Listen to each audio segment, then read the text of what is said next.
My name is Mickey Coppinger-Home. I decided to do my first career profile on a psychosocial rehabilitation specialist. I found two companies here local to Las Vegas where I live called Compass Behavioral Health and Rainbow Child and Family Services. My contact there was a friend of mine named Debbie Hill. She works as a psychosocial rehabilitation specialist for both companies.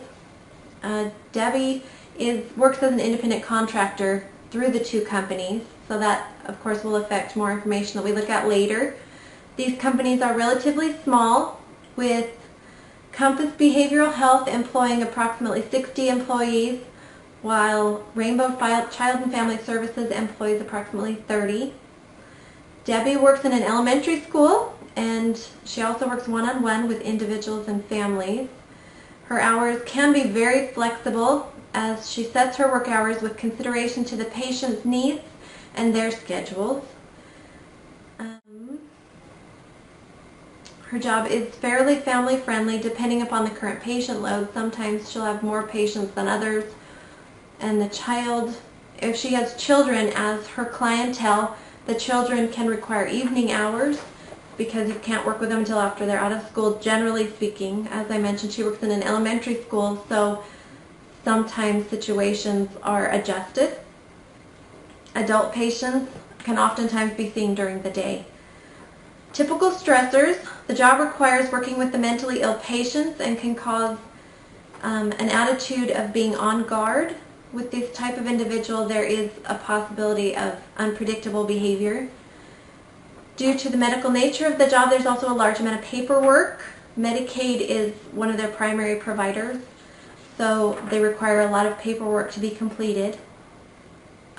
Interacting with abused children can also be very emotionally taxing and stressful. Typical benefits: you better love your job, because with this particular one, there are no benefits, pretty much. There's no retirement, no medical benefits, no life insurance, none of that.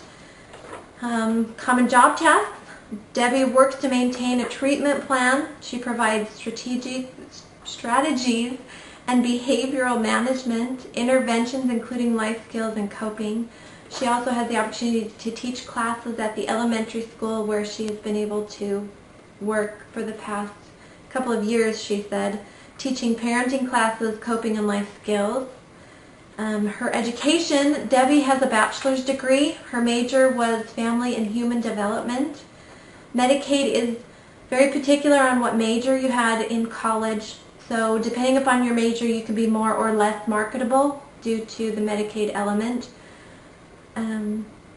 Her salary: Debbie says that people in her career range anywhere from $18 to $24 an hour.